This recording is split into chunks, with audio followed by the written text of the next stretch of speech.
Hello, this is Claire Blosser. I am Claire Blosser with Keller Williams Cornerstone Team, and I am with Walt Schulz. He is an amazing lender in Salem, and we're going to talk to you guys about money. And I'm very excited about this class. I've wanted to do this for a very long time and educate everybody about budgeting and how important money is, and it's never too early to learn about that. Right, Walt? That's exactly correct. Exactly correct. So thanks for introducing me. Yeah, I'm a lender here in the Salem area, been in the industry for 27 years. So I've been around the block a couple of different times. One thing that, let me give you a little backstory of the class that we're going to share, and the reason why and how it got created. So in 2020, of course, interest rates plummet and they get down in the low twos. So we're talking to a ton of our clients at that time, and we're doing mortgage reviews for our clients. And something that came across was that so many of our clients, and I don't know if this is the same for yours or not, but excuse me, so many of our clients have not been able to save for retirement. I Uh, see that a lot too.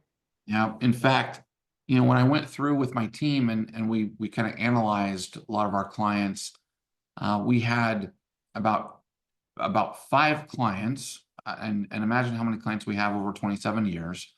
And so we have about five clients who have 200,000 or more in retirement savings.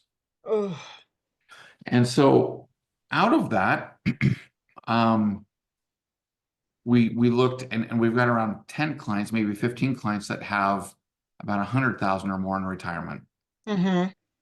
But our clients will have significant equity in their property. I mean, especially over the last several years where equity has really risen so much. It's the biggest savings account, right? Exactly. And it's my opinion that home equity is going to become a retirement account down the road, kind of per se, Mm-hmm. and the beautiful thing about home equity is that it's not taxed. So unless you sell the property, and at that point, there's a few rules around that.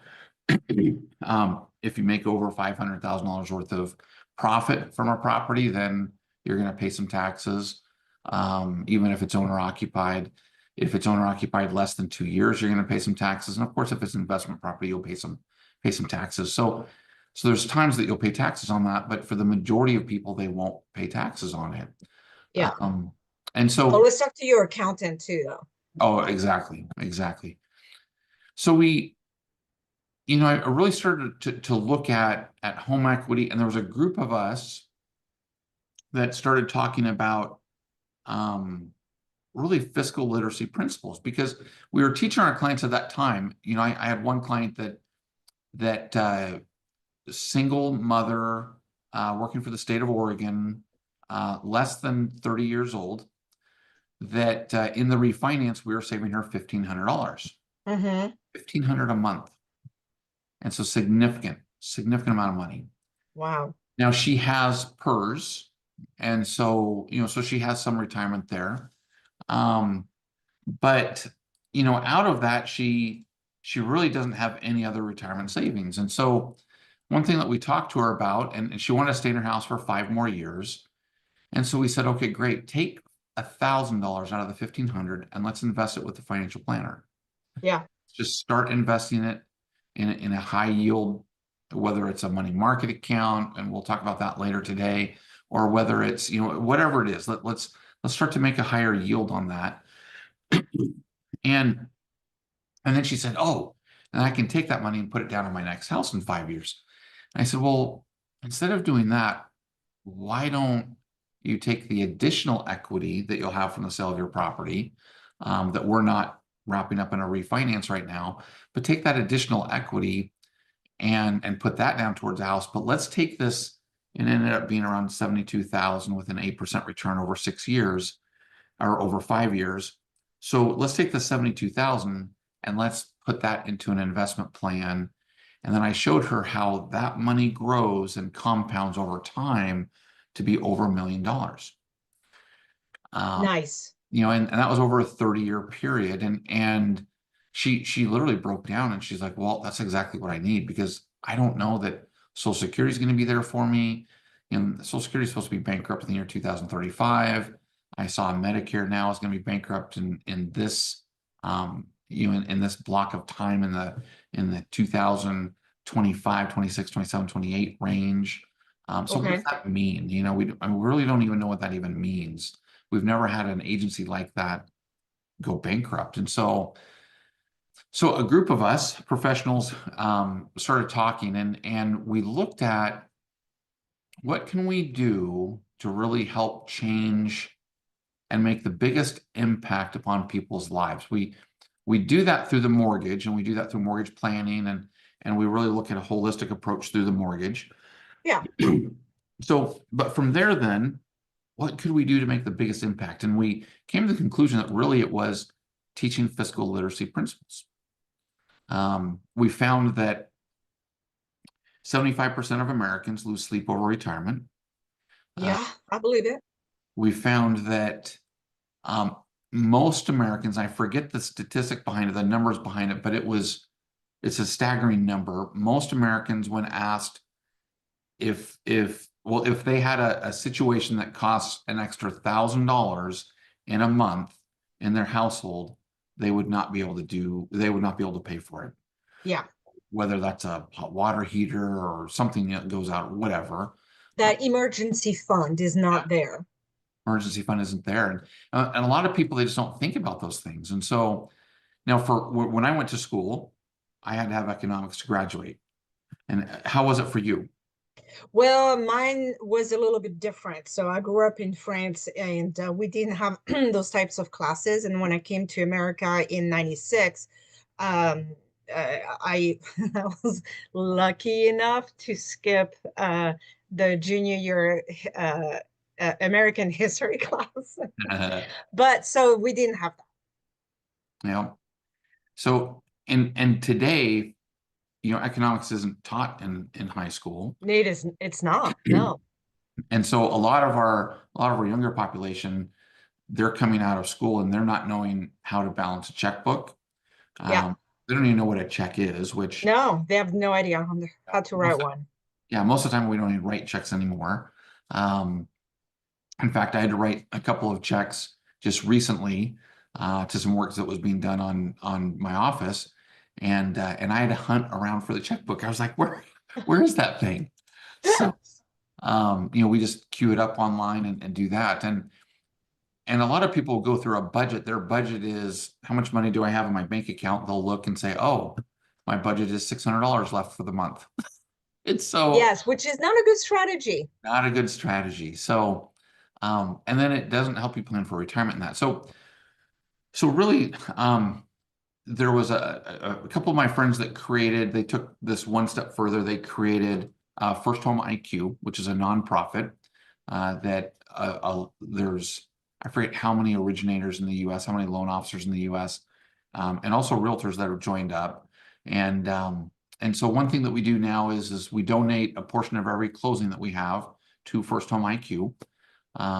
We do that, but most importantly, we are now taking the classes that we've created through First Home IQ, and we're starting to go into the schools and teach it in the schools. Good. We're also starting to go into employers, larger employers, and teach them as well there. So there's 10 modules that we're going to go through. Mm-hmm. So the great thing is we're going to do this over a 10, 11 month period of time. So I'm super excited to be with you during this time. And, the classes are going to be, like you said, we're going to talk about budgeting. Today we're going to talk about money matters, really 101, kind of a basic money matters class. Yeah. And we're going to talk about checking and savings accounts and that. And we'll get into buying a home. We'll get into getting your first credit card. Mm-hmm. Classes are really designed to that high school age child, high school age, I guess I shouldn't say child, high school age kid. But and it's to be able to help give them a foundation. So the goal here is that we'll share it with the adults that we know, who in turn will either teach it to or share it with their kids. Yeah. So we want to be that force to be able to help share fiscal literacy principles. We'll talk about not only getting your first credit card, but then how to manage debt. And so how to I call it the credit game, because credit really does become a game. It is a game. I say that to my clients as well. It's a Yeah. game. So how do you play the game, and how do you play it right? Um, in our credit class, we'll talk about possibly paying for vacations with credit card points. So, how do you do that? And different things. And so, there's so many different things that we're going to talk about throughout this. It's going to be cool, and I'm super stoked to be able to be with you here as we do this. So, I am as well. Thank you. all right. Let me share my screen here, and then we'll get going on the class. So I do have a question. Yeah. How old does one has to be to get a credit card? So really, You know? it's 18. Okay. But you can, on the credit card, you can, as an adult, add a signer to your account that's less than 18. Okay. So for instance, what my parents did was, when I wasn't 18, I graduated high school when I was 17. So, and great question, by the way. But they ended up giving me they ended up getting for me, added me as a signer on my mom and dad's gas credit card, so I could pay Okay. for gas that way. So I didn't have to carry money around and different things. And Yeah. did that help your credit? So it.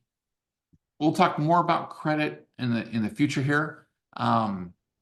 It did help my credit, but what helped my credit more was, um, back in the day, I used to deliver newspapers. And so, so for the Statesman Journal. And as I delivered newspapers for the Statesman Journal had a credit union here in town in Salem. So my dad told me at an early age, and I'm talking early, I was like 10, 11, 12. My dad told me, get a account at the credit union. Mm-hmm. Which I couldn't do it by myself. And so my mom and dad ended up, and we'll talk about this today, my mom and dad ended up going in with me, and we ended up getting a checking account. It was checking or savings account. I don't remember which one it was, but it was an account, and it had my name on it. And of course, it had their names on it as the main people, but I was on it, and it was really my account. And so the way the bank set it up, or the way the credit union set it up. And then I was 14 in there, and I had $800,000 in the account or something like that. And I really wanted to buy a new pair of golf clubs. Mm-hmm. And so they were $600. I still remember that. And my dad said, okay, great. How are you going to pay for them? And I said, well, the money that's in my account, I'm just going to go cash it out, and I'll just go pay cash. And he said, don't do that. He said, get a loan for it. And I'm like, what are you talking about? Nobody's going to give me a loan. And so he's like, well, your credit union. And he said, if I have to, I'll co-sign. And so we went down to the credit union. I filled out the loan application. And because I already had 100% of the funds that I was asking for in the bank, that I could borrow for, the loan was approved just in seconds. Mm-hmm. And then I ended up getting a check from them for $600. And then I went over to the place and gave that check to the place for my golf clubs, and I walked out with my new golf clubs, a new golf bag, and shoes, and all the stuff. So again, it's that credit game. It's starting early and learning early the things that you need to do. So, Yeah. question, Yeah. great question. All right. So again, we're going to talk about Money Matters 101, a real basic class. Yep. And so let's first just really chat a little bit about, what's important in your life. And specifically, if you're a high school kid, if you're a high schooler, it's going to be a little different. What's important. Mm-hmm. and if you're an adult, what's important in your life, and the way in which we think about money starts at such of an early age. Yeah, It really does. And then we form not only what's important in our life at an early age, but then we then create all those pathways about money and um you know and whatnot. Um so when I ask what's important in your life, start to just ponder about the things that are important in your life. What For somebody in high school, it could be to get that car. I, exactly. Be able to have the freedom to see your friends. you know, I know when I graduated from high school, and again, because my parents helped me with credit early, when I graduated from high school, it was that summer I ended up buying my first car. So it was a Toyota four-wheel drive, 1987 Toyota four-wheel drive with the extra cab, sunroof. I mean, I loved that thing. And so that's what was important to me at that time. Uh, Yeah, and as you get older, it really becomes more family, and it really becomes retirement, looking at that. But also it could be business.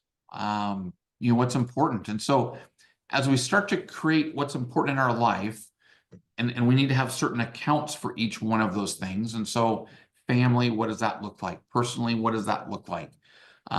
Friends, what does that look like? yeah. Material, what if I want to go on vacation, what's that look like? And so we start to then create our life goals. And as we start to create our life goals, then what does that look like? Do we want to own a home? When do we Mm-hmm. want to own a home? Mm-hmm. Um, Invest in a home, in investment property, yep. You know, do we want to start a family?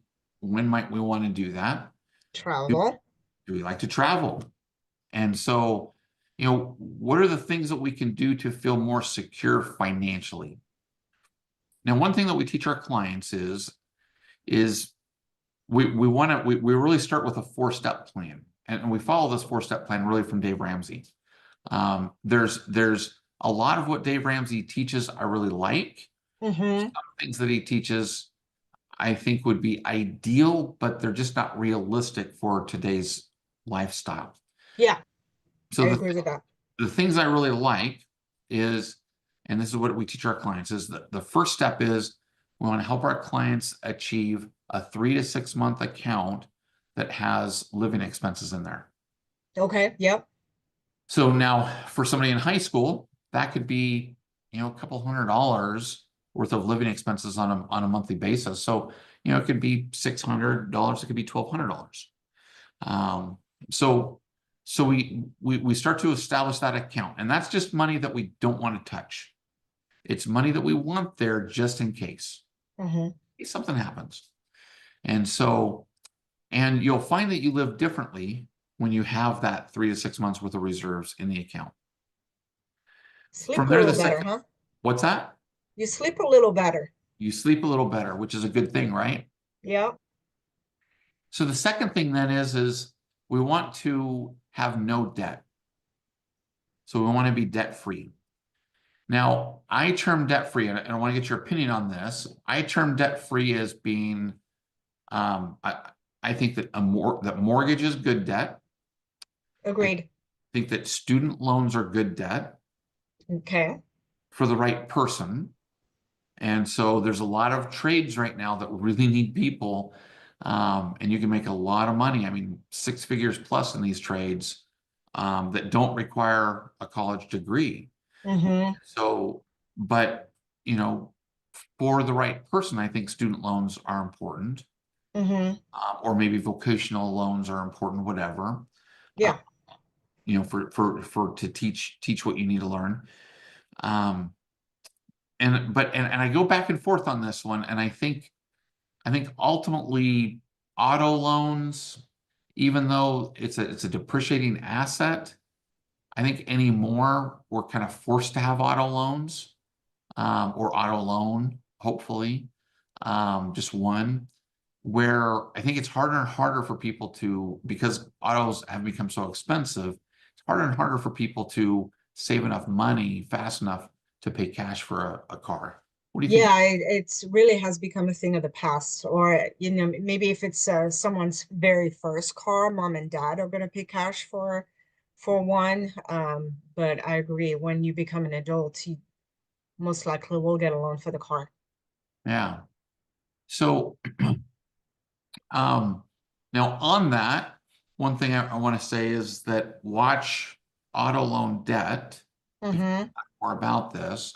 So I I just had a client, actually we had a client that that client isn't able to purchase the house that they wanted to because they had a $1,100 a month auto debt, right? Mm-hmm. Mm-hmm. So I happen to my office is right by the Ford dealer, and and I'm going to tell you that one of my financial weaknesses is autos. I mean, this is one of those situations. Do don't do as I do, do as I tell you, as my dad used to say. So, so I love autos, and I'll get a new car every, it used to be every 2 years. Now it's every 4 or so years. But and I'll lengthen that out as I become wiser in my years. But I'm driving down commercial here, and I pass the Mm-hmm. Ford dealer, and I see the new F-250, 2025 F-250 Black Widow Edition. Whoa. So it's gorgeous. It's been souped up. It's a gorgeous car, right? So I decide, I wonder what the price is. I'm not going to buy it, but I wonder what the price is on that thing. So I circled back around and I looked. What do you think the price was on it? 80,000. Now, no, you may not know what the Black Widow is. The Black Widow is one that Ford takes to S. Now, I know this because I owned a Black Widow, it was F-150.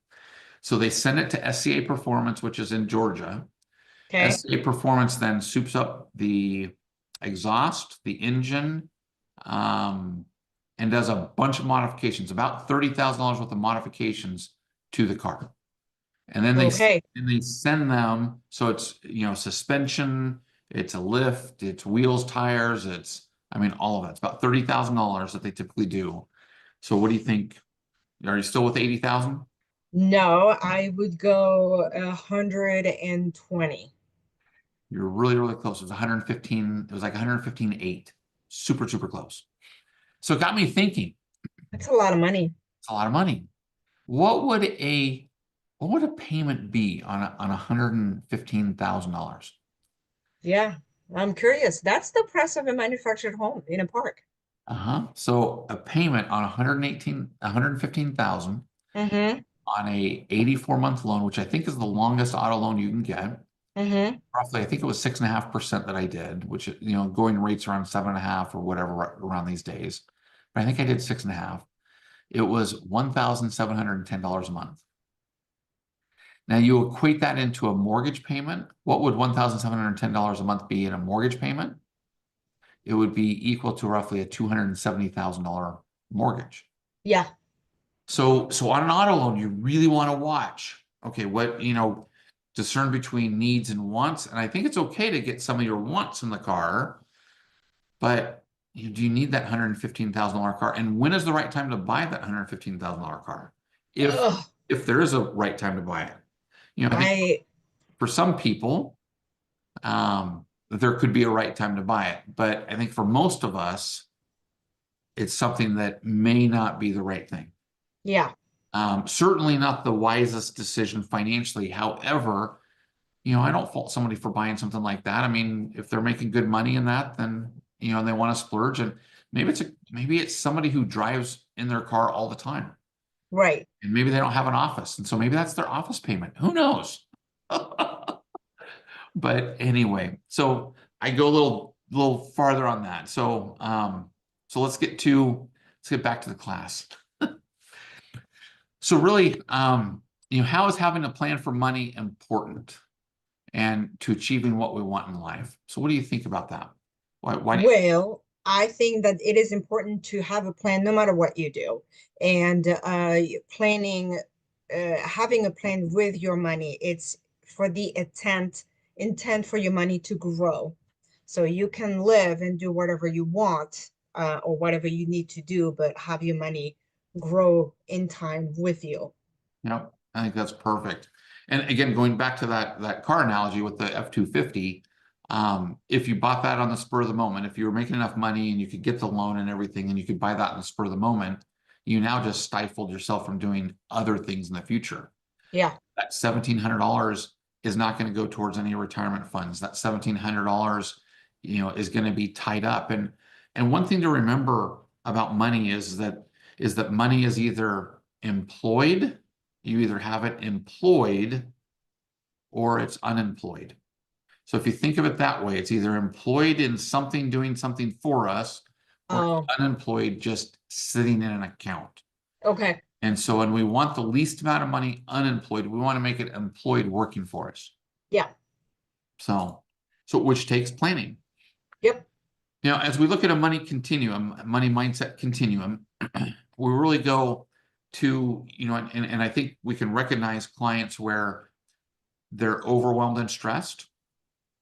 They're reactive, unorganized, aware, but fearful, Mm-hmm. cautious, and organized, confident, goal-oriented, growth-oriented, and strategic, and then empowered and wealth building. Yep. Our goal, Everybody's at a different stage. exactly. Our goal is to be able to help get everybody to empowered and wealth building, but you got to start at a stage here. And I think we go up and down in this stage all the time. Yeah, I agree. So again, 75% of Americans lose sleep over retirement. Yeah. So it could be something where maybe on the money mindset, if you have 3 to 6 months worth of living expenses in your account, then at that point, you're really empowered in wealth building, which is you're starting to get out of debt. The third stage, which I didn't finish my 4 stages, the third stage is to be able to create an account that has significant liquidity. That's empowered in wealth building, where Yeah. you're creating enough liquidity to where you can physically write a check and pay your mortgage off. And when you can do that, you're in essence now out of debt. So you're at stage 4. Mm-hmm. You're out of debt. And so, but the question is to what do you pay that mortgage off or not? What do you do with that money? And so, and I think, when you're looking at maybe retirement, probably most of America is, reactive and unorganized, maybe aware but fearful in Yeah. there. I would say credit wise, I mean, we're probably reactive and unorganized because we have the most debt that we've ever had in the nation. Yeah. Not just to say the US national debt, but we have more debt now and we have less savings now. So, but we really swing back and forth on this continuum. Yeah. So, um, and then of course, changing our attitudes about money. Do you think that's easy to change your attitudes about money? I think it's teachable. And it really depends on the mindset of the person that is receiving the information. Story time a little bit. Think back 20 years ago. I was my boyfriend at the time. He got a credit card and he saw it as free money, and I did not understand that concept. And many years later, I'm like, it was never free money. So yeah, it really depends on the person, and it can be taught. Right. Yeah, it's definitely not free money. You got to pay it back. Yeah, Um, it's magic. No. yeah. And yeah, and going to, again, really money mindset and it starts at an early age with childhood experiences. So I told you that I got, cars are my weakness, and Yeah. and I would get a car. I mean, the joke with my friends was, what, did you need new tires? And so, and then it got to the point, and this was a little embarrassing, but it got to the point where the joke became, did your car need an oil change? So he's got a new one. Um, and so I was going through cars so fast, Yeah. and I realized that and I slowed that down. But it came from childhood experiences. So growing up, in my household, and we didn't have a whole lot of money, and we had older cars that would break down. And so I still remember, to this day, driving through one of the intersections that I drive through to go home every day. And I remember at an early age, the car breaking down and having to get out and being very embarrassed because now Yeah, we're holding up traffic. And I'm a younger kid pushing the car to try to get it out of the intersection. that is embarrassing. So for me, it was a childhood experience, kind of a childhood trauma to a point too. And it's taken me a long time to get over that. But for me, I had to have a new car. And it wasn't necessarily a brand new car. It was a newer car that had a warranty. Mm-hmm. And so I bought a lot of used cars, but they had warranties. And it was very rare that I purchased a brand new car. I have Yeah, purchased, but it was pretty rare. But I always wanted a warranty. So therefore, if something happened, we you get, were protected. yep. So yeah. So and then it's been learning fiscal literacy principles and that, how to come over that. So yeah. So as a child, my parents were very not so much secretive about their finances. We never knew. Yeah. To this day, we never knew what my father was making. My mom stayed at home, luckily, but I remember that they had a budget, and my mom was always balancing the account with what was spent and the receipts and everything. And I took that on to this day on a monthly basis. I'll look at my accounts. So, taught that I was taught that at a very early age. Yeah. Yep. And now social media helps. I mean, there are some financial advisors on social media that they do reels on little tips on financing, and those are helpful. Oh, massively helpful. Massive. Yeah, makes you Yeah. think. It does. It does. Very good point. Hmm. Very good point. So and we're going to talk more about these in the classes as we're going forward. So 8 pillars of financial freedom. We're talking about mindset today. Yep. We're going to become over the next 10 classes, 9 classes. We're going to talk about income and careers. We're going to talk about budgeting. Today, we'll talk about savings. We'll talk about credit building, debt management, again, real estate ownership, and then really investing in wealth building for the future. So Nice. we want to set everybody up who sees this with the knowledge to be able to excel for the future. Yep. Never too early or never too late. Exactly. Exactly. So, and again, I mean, knowledge is confidence. And so as we begin, understand how to build wealth by starting early. That's one of the biggest keys for retirement planning, starting very early. Um, Earn income and protect your money in bank accounts. Hmm. Um, I've had clients, I'm sure you have too, that have kept their money in we call it mattress money. I mean, literally under their mattress. I had a couple, yeah. Yeah. So that's not good. I know. And when you explain it to them, it clicks. It makes sense. Yeah. And start saving for money early and then watch your money grow Yeah. over time. So So every time I talk to clients, I yeah, always tell them knowledge is so important. You're not wasting anybody's time by asking questions. So let's meet, let's have a conversation and take it from there. You need to know what you don't know, and right. there is no judgment at all. Exactly. Exactly. I mean, again, we all start at different levels, right? Yeah, And I'm going to tell you the things that we're going to share were not things that, even though I had economics when I graduated from high school, they weren't things that I learned in high school. I mean, yeah, a couple of them are, but the majority weren't. Uh, yeah, and I never learned how to budget money in the household. yeah, I would see my mom and dad pay bills, and so they would both do it together on the dining room table and that. But I never knew how they reconciled an account. I learned that in high school through economics. Um, but yeah, it's just unfortunately, a lot of these concepts now are concepts that we just don't teach kids, No, we don't. and they need them. So, Yeah, they do. so let's talk about bank accounts. Yep.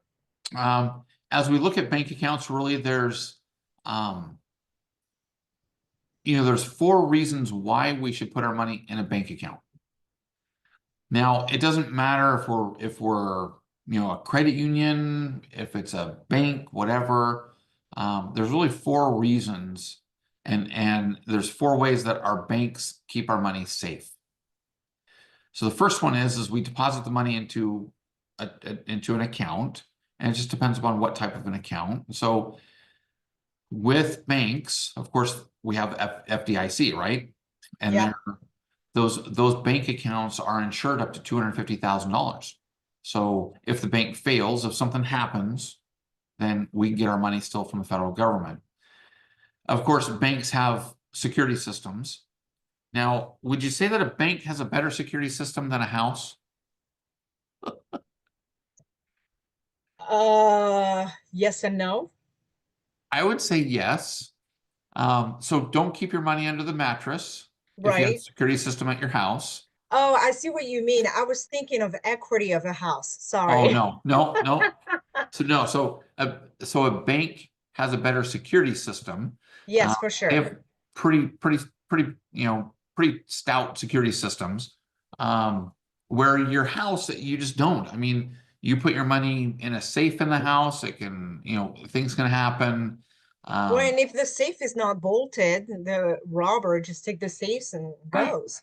Yeah. yeah. So, and yeah, so a lot of things can happen, but really with a bank, it's really not going to happen. Banks also monitor your money. And Yep. so that's a good thing, and it helps to prevent fraud. And then there's regulations that the bank has to follow, so to keep your money safe. So on the Yeah, monitoring aspect, I want to touch base though. Take a yeah, look at your bank statement to make sure that you know exactly what you're spending. If there, so story time.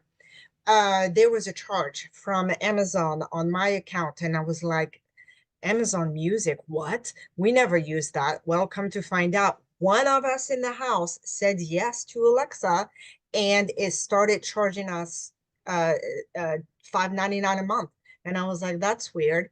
So keep track. yeah. Keep an That's a eye good on what you're point. spending. That's a really good point. And the monitoring that the bank is going to do is for any fraud charges, things like that. They're not going Yes, to and they'll monitor your call you. spending. Yeah. Yeah. But, I mean, I remember when COVID started, and I was on so many calls and that where people were starting to go through their bank account, and they were starting to look at all the little charges that we spend. And I would hear all the time, oh, I saved, $120 getting rid of all these subscriptions. I see, per month. I mean, and yeah, and those things they pop up. They Uh, add up. Now I will say again, I think to your point, I love your point, because I had a client that didn't realize, and I think it was Amazon. It was one of those. It was a company that had a monthly charge. I think it was Amazon. It might have been Netflix or something like that, but it was a monthly charge. The charge hit his credit card, and because he didn't use his credit card and his credit card was paid off, he got a bill, and he didn't even think anything of it. He Yeah. he didn't realize. So look at your bills, look at your statements when they're sent to you. If they're not sent to you, then go online and look at them. Yeah. Um, and so know where your money's going on a monthly basis, Yeah. because this stopped this guy from being able to buy a house. Oh, Because what ended up happening is that he didn't realize that there was a charge. He didn't pay his credit card, and whatever reason, his credit card company didn't call him. He went over 30 days late, and all of a sudden, boom, they called him when the damage credit. was done, and his credit score went from in the high sevens down below 600 Yeah, in the 550 range from just one 30-day late. I believe it. And it happened from just a monthly charge that he didn't realize, and it was on a credit card that was already paid off, so he didn't think he had to do anything with it, but he didn't look at his statement. So Oh, poor client. yeah. So That's so checking and sad. savings accounts. Um, why should we have a checking and why should we have a savings? What do you think? Uh, your paycheck goes into your savings account. Take a little bit of that paycheck, put it into the savings account. Savings account is put it there, forget it, let it grow until something pops up. So your check goes into your checking account first, you said, right? Yes. Okay. Mhm. So, and then from there, then whatever savings you want to put in the savings account. Yeah. Yeah. So, yeah, and how many checking or savings accounts should we have? Uh, that I don't know. It's the answer is it depends. I mean, I know people that love having bank accounts, and I know people that are like, I can only take care of two, my Yeah. checking and my savings. That's it. So and again, it depends. It's just like when I get asked the question, what are rates today? Well, it Yeah. depends. Yeah. Um, it depends. There's so many factors, and so um, for some people, I mean, they may own multiple properties, so they may have a checking account per property. Yeah. For they may own multiple companies, they may have a checking account per multiple companies. Um, and savings accounts.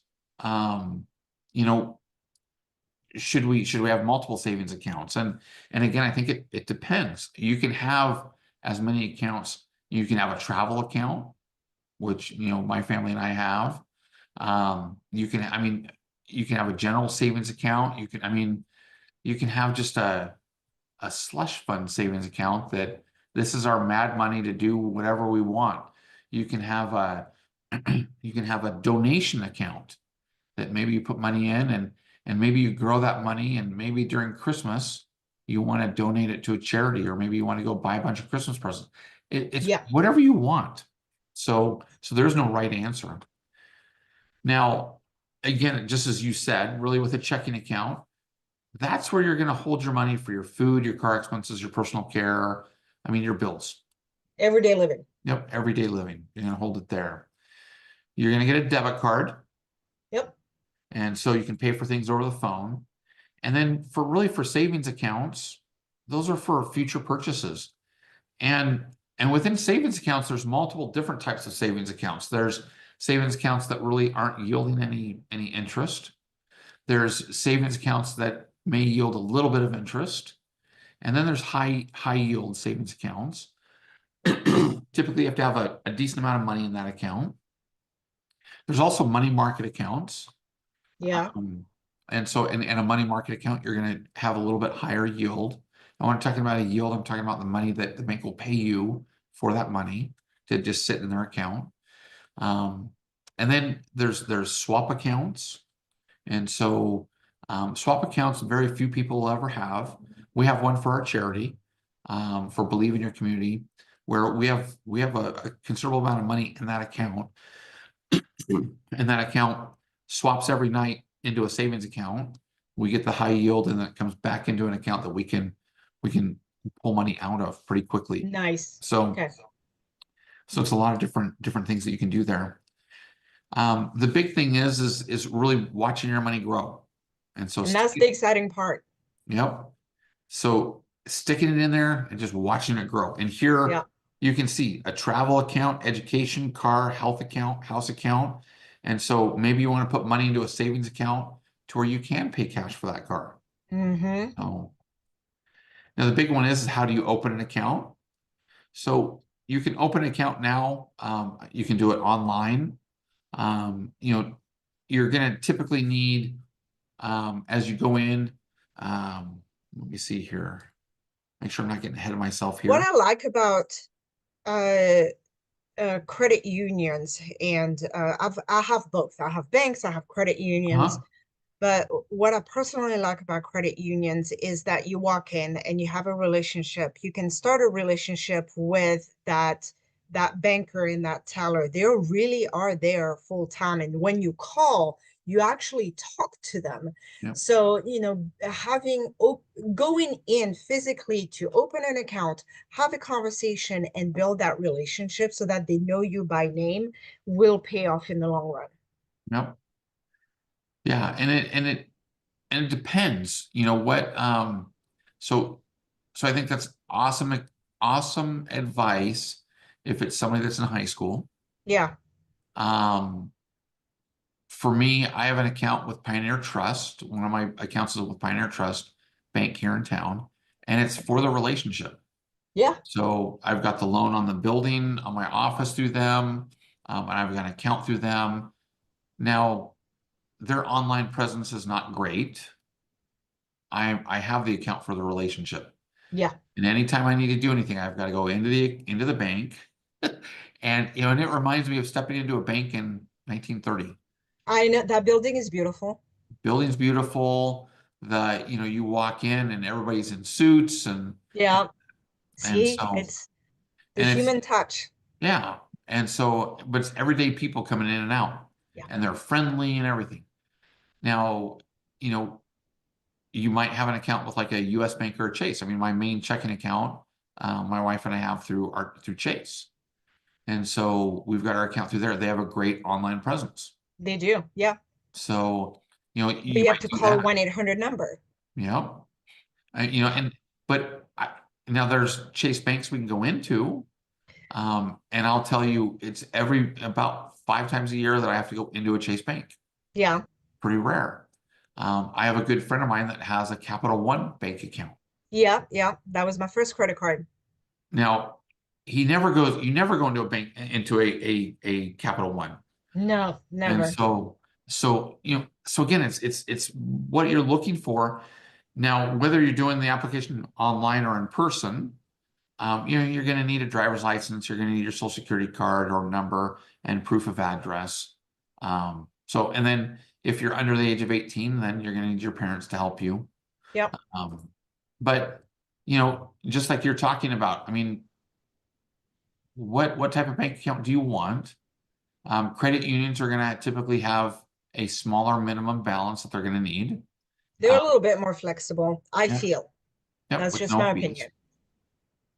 Um, so, is that important to you? Is it important to have, a free mobile banking and what does that banking look like? Mm-hmm. Is it important to have overdraft protection? Mm-hmm. And so what's the reputation and convenience than any special offers? Yeah. So when you're looking at overdraft protection, what is overdraft protection? Overdraft protection is, let's say I have $100 in my bank account and I am going to the grocery store and the bill is 125. The card is still going to work so that I don't get embarrassed at the grocery store and I still get my food. But the bank is going to take the money from my savings account and move it directly to my checking account to cover the $25 that is missing. And they might, on top of it, add an additional charge for doing that. Yep. It can So help the youth.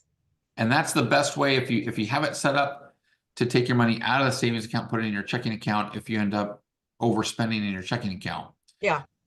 Now, for some people, they don't have a checking and savings in that they just have one. Mm-hmm. So at that point, your card's not declined, it is paid.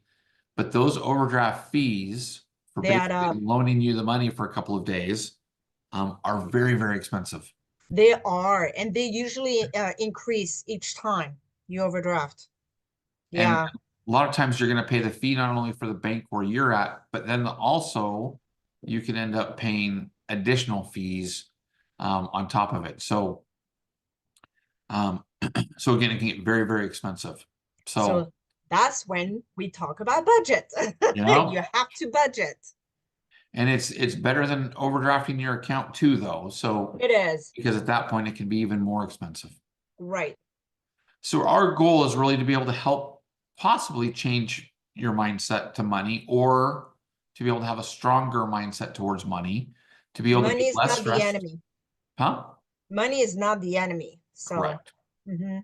Exactly. And so help you be more knowledgeable and more motivated. So as we go forward, we're going to talk about mindset, goals, and knowledge. We've got a quiz. Have you sent that quiz out to everybody yet? I will later on. Perfect. So there's a quiz that we wanted to send out. And that quiz will help to be able to discover some of the classes and where we take some of the classes as we go forward. So it's 25 questions, pretty quick to go through, but it will help us to be able to understand where everybody sits and that. And you took the quiz. I What'd you think? did. I thought it was great information, and there are some things that I did not even know, so I learned. Yeah.